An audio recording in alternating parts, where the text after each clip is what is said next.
Kafka's A Hunger Artist was a short story originally published in 1922. It is often interpreted as an allegory for the commodification of art. However, when read through the lens of our modern understanding of disordered eating, the story becomes eerily familiar.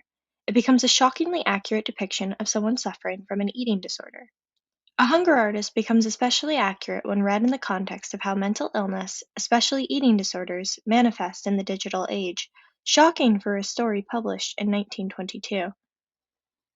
What makes A Hunger Artist such good representation of disordered eating, and why is its publication decades before common knowledge of eating disorders significant?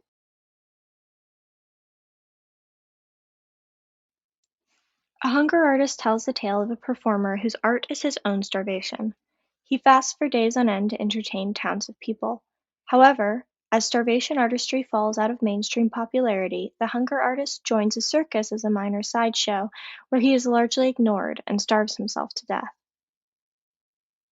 In her book "Unbearable Weight: Feminism, Western Literature, and the Body", Susan Bordeaux discusses eating disorders as addictive due to their ability to allow for the embodiment of control. They allow people to identify with control. Usually, the anorexic syndrome emerges not as a conscious decision to get as thin as possible, but as the results of her having begun a diet fairly casually, and then having gotten hooked on the intoxicating feeling of accomplishment and control. A Hunger Artist portrays disordered eating as a means of identifying the self with control. In the story, starvation is a tool with which the Hunger Artist enacts control upon his body. The story displays disordered eating as addictive, but it is not an addiction to not eating, rather, it is an addiction to control and self discipline. For the fact was that only he, and no one else, not even the initiated, know how easy a thing it was to fast. It was the easiest thing in the world. It portrays disordered eating as a disorder, an addiction, rather than a conscious or active choice made by the artist. But you shouldn't admire it, because I have to fast. I can't help myself.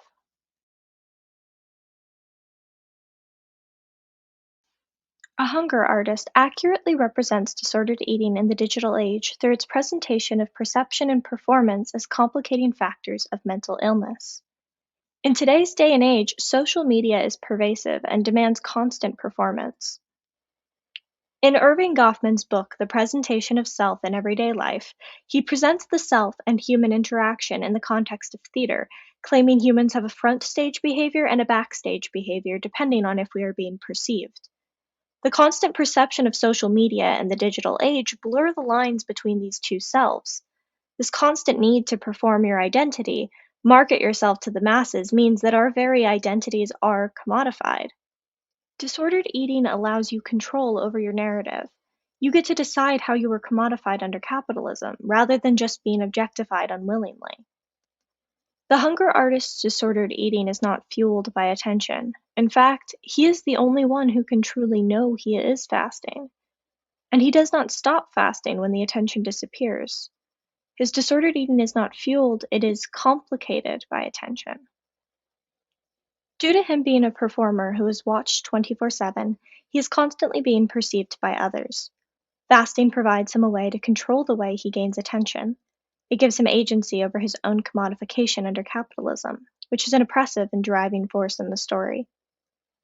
His manager's cruel and objectifying method for breaking his fast, publicly and performatively force-feeding him, draws a contrast between the self-ownership the Hunger Artist has while fasting and his lack of control over his own commodification when he stops.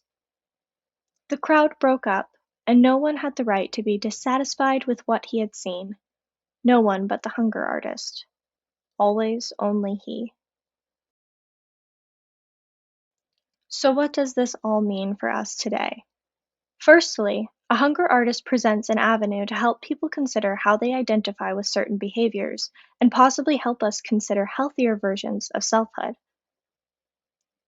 Secondly, the story's relevance to today's digital age, despite being published in 1922, speaks to the timelessness of both literature and human psychological struggles. It reminds us that we don't merely have to rely on the present time to understand mental illness and how it interacts with the human social experience.